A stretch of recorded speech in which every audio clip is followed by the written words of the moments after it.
समाज सुधारक rapid revision सिरीजमध्ये तुमचं सर्वांचं स्वागत. आजचे जे समाज सुधारक आहे ते म्हणजे आचार्य बाळशास्त्री जांभेकर आहे. व्हीआयएमपी समाज सुधारक असं म्हणा, कारण खूप वेळा म्हणजे आयोग दरवर्षी यांच्यावर कोणत्या ना कोणत्या परीक्षेत एमपीएससीची मुख्य असो पूर्व असो कुठे ना कुठे तुम्हाला एक तरी प्रश्न दिसतो. त्यामुळे खूप महत्वाचं आहे. आणि आपण ह्या सिरीजमध्ये आपण काय केलेलं आहे का जे पण पीवायक्यू असतील आतापर्यंत जेवढे पण पीवायक्यू समाज सुधारक विचारलेले त्या समाज सुधारकचे आपण कव्हर करतोय. मी सर्व समाज सुधारकांचे जे पीवायक्यू आहे ते आता बाळशास्त्री जांभेकरांवर जेवढे पीवायक्यू विचारले ते सर्व सांगणार आहे. त्याची काळजी करायची नाही, एक पण क्वेश्चन तुमचा चुकणार नाही याची पूर्ण काळजी मी घेतोय. ओके, स्टार्ट करू. सगळ्यात महत्वाची गोष्ट, आचार्य बाळशास्त्री जांभेकर जन्म कधीचा 1812. काही सोर्सेसमध्ये 1810 पण दिलेलं आहे, पण 1812 ऑफिशियल आहे, लक्षात ठेवा. ठीक आहे. मृत्यू कधीचा 1846. अतिशय कमी अल्प आयुष्य जीवन होतं, पण त्यांचं जे कार्य होतं खूप मोठं होतं बरं का, खूप मोठं कार्य होतं. त्यांच्याविषयी महत्वाची फॅक्ट काय, जन्म कधीचा आहे 1812चा आहे. कोणत्या ठिकाणी, पोंभुर्ले या ठिकाणी रत्नागिरी जिल्ह्यामध्ये जन्म झालेला आहे, राजापूर तालुका. भाषा ज्ञान जर याच्यावर क्वेश्चन विचारला तर त्यांना कोणत्या कोणत्या भाषेचं ज्ञान होतं, आयोगाने याच्यावर ऑलरेडी क्वेश्चन विचारलेला आहे. संस्कृत, मराठी, इंग्रजी, कानडी, गुजराती, बंगाली आणि फारसी या सर्व भाषांचं त्यांना ज्ञान होतं. ठीक आहे. रॅपिड रिव्हिजन आहे त्याच्यामुळं जास्त एक्सप्लेनेशनच्या मागे आपण लागणार नाही, सर्व फॅक्ट तुम्हाला सांगण्याचा प्रयत्न राहील. कारण एक्सप्लेनेशनसाठी आपण पूर्ण समाज सुधारकांची एकदम डिटेलमध्ये बॅच घेतलेली आपल्या ॲपवर. 99 रुपयातच ती बॅच आहे, ती तुम्ही घेऊ शकता. इथं महत्वाच्या फॅक्ट सर्व सांगणार आहे.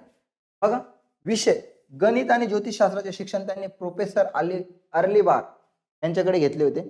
महत्वाचं, आता ह्या स्टेटमेंटवर 3 वेळा प्रश्न विचारलेला आहे. कोणतं स्टेटमेंट आहे ते, अक्कलकोटच्या युवराजाचे शिक्षक म्हणून त्यांनी काम केलेले होते. 3 वेळा आयोगाने याच्यावर क्वेश्चन विचारला होता. खालील विधानावरून समाज सुधारक ओळखा, त्याच्यामध्ये हे स्टेटमेंट तुम्हाला दिसेल तुम्ही जर पीवायक्यू अनालिसिस व्यवस्थित केलं तर. बघा, कानडी भाषा पण आत्मसात केलेली होती. सामाजिक आणि धार्मिक कार्य. बघा, हे प्रकरण जे होतं श्रीपती शेषाद्री प्रकरण, ख्रिश्चन धर्मात गेलेल्यांना पुन्हा हिंदू धर्मात सामावून घेतले.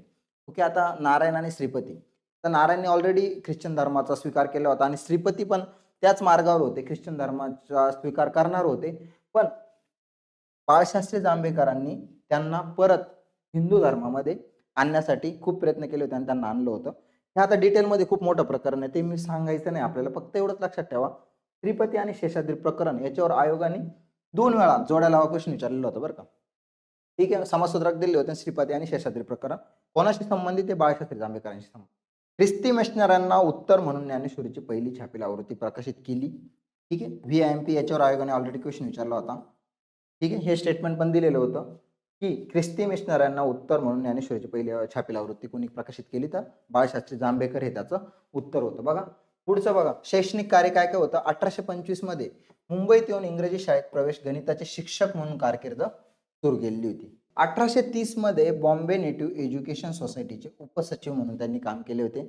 आणि ह्याच सोसायटीचे पुढे 1832 मध्ये काय त्यांनी सचिव म्हणून काम केले. याच्यावर आयोगाने क्वेश्चन विचारलेला आहे. महत्वाची फॅक्ट व्हीआयएमपी. ओके, आता 1834 मध्ये एल्फिस्टन महाविद्यालयात गणिताचे पहिले असिस्टंट प्रोफेसर म्हणून काम त्यांनी केलं होतं बाळशास्त्री जांभेकरांनी. प्राध्यापक म्हणून गणित, खगोलशास्त्र, भौतिकशास्त्र विषय शिकवले होते. रॅपिड रिव्हिजन म्हणून फास्ट घेतोय, लक्षात ठेवा महत्वाच्या गोष्टी. बघा, महाराष्ट्रासाठी पहिली पाठ्यपुस्तके तयार केली होती, इतिहास, भूगोल, व्याकरण आणि गणित. पहिली पाठ्यपुस्तक तयार केली होती बाळशास्त्री जांभेकरांनी. शिक्षकांच्या अध्यापन वर्गाचे संचालक म्हणून पण कार्य केले होते. याच्यावर पण आयोगाने क्वेश्चन विचारलेला आहे. शिक्षकांच्या अध्यापन वर्गाचे संचालक म्हणून कार्य कोणी केले होते, बाळशास्त्री जांभेकरांनी. म्हणजे खालील विधानावरून व्यक्ती ओळखा, त्याच्यामध्ये हे स्टेटमेंट होतं. पुढचं बघा, महत्वाची गोष्ट, आता हे खूप व्हीआयएमपी आहे, ते म्हणजे दर्पण वृत्तपत्र. ठीक आहे. मराठीतलं पहिलं वृत्तपत्र होतं, 1832 मध्ये सुरू झालं होतं.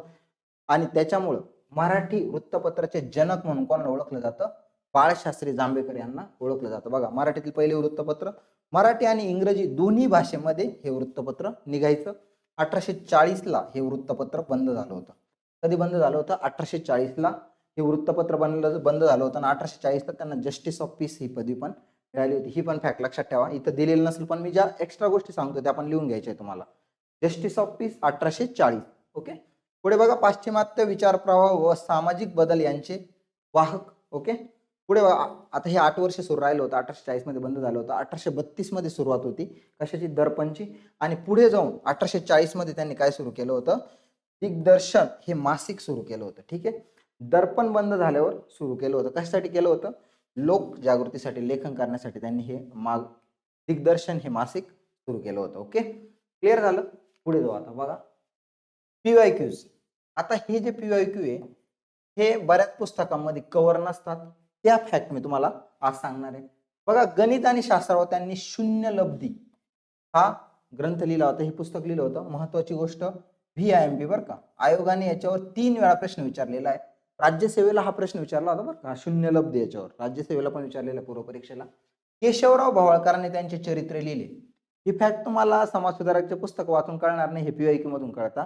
केशवराव भावळकरांनी त्यांचे चरित्र लिहिले होते. कुलाबा वेधशाळेत ते संचालक म्हणून पण त्यांनी काम केलं होतं, हे पण स्टेटमेंट आयोगाने विचारलेलं आहे. VIMP हे सगळे PYQ चे स्टेटमेंट आहे बरं का. एल्फिस्टन महाविद्यालयाचे ते पहिले भारतीय सहाय्यक प्राध्यापक होते. कोणत्या महाविद्यालयात? एल्फिस्टन महाविद्यालयात ते पहिले भारतीय सहाय्यक प्राध्यापक होते आणि दादाभाई नौरोजी हे त्यांचे विद्यार्थी होते. दादाभाई नौरोजी त्यांना काय म्हणायचे? हे माझे आदरणीय गुरु म्हणून त्यांना हाक मारायचे, हे लक्षात घ्या. ठीक आहे. नारायण चंदावरकर यांनी इंदू प्रकाश ह्या लेखामध्ये राजकीय ऋषी असा त्यांचा उल्लेख केला होता. कोणाचा? विचारला जाईल, राजकीय ऋषी म्हणून जांभेकरांचा उल्लेख कोणी केला होता? तर हे लक्षात ठेवा, नारायण चंदावरकर यांनी केला होता. कोणत्या वृत्तपत्रात केला होता? ते हिंदू प्रकाश मध्ये केला होता. दादाभाई नौरोजी आणि भाऊ दाजी लाड हे त्यांचे विद्यार्थी होते. ही कोणत्या महाविद्यालयात होते? एल्फिस्टन महाविद्यालयामध्ये शिकत असताना, म्हणजे ज्या वेळेला हे प्राध्यापक म्हणून काम करत होते त्यावेळेला दादाभाई नौरोजी आणि भाऊ दाजी लाड तिथं विद्यार्थी होते. ठीक आहे, आणि ते यांचे शिक्षक होते. ठीक आहे. पुढे बघा, त्यांचे लेखन कार्य याच्यावर क्वेश्चन विचारलेले आयोगाने. इंग्लंड देशाची खबर 1832, ज्योतिषविद्या 1835, बाल व्याकरण 1836, भूगोलविद्या 1836, सार संग्रह आणि नीतिकथा याच्यावर आयोगाने PYQ वर क्वेश्चन विचारला होता की हे कोणी लिहिले होते? ते बाळशास्त्री जांभेकरांनी लिहिलेलं होतं. सार संग्रह आणि नीतिकथा. हिंदुस्थानचा इतिहास, हिंदुस्थानचा प्राचीन इतिहास, हिंदुस्थानातील इंग्रजी राज्यांचा इतिहास आणि ज्ञानेश्वरी आणि शून्य लब्धी हे महत्वाचे ग्रंथ संपदा हे बाळशास्त्री जांभेकर यांच्या होत्या. ठीक आहे. हे सगळं बाळशास्त्री जांभेकरांविषयीचं मी डिटेल तुम्हाला सांगितलेलं आहे. आता ही सिरीज तुम्हाला, हे तिसरं लेक्चर आहे आपलं. लहुजी साळवे आणि ऑलरेडी नाना शंकर शेठ, जगन्नाथ शंकर शेठचा व्हिडिओ टाकलेला आहे, त्याची लिंक डिस्क्रिप्शन बॉक्समध्ये तुम्ही बघू शकता. पुढचा व्हिडिओ, याच्या पुढचे समाज सुधारक आपण कव्हर करू. आजच्या व्हिडिओमध्ये इथेच थांबतो. धन्यवाद.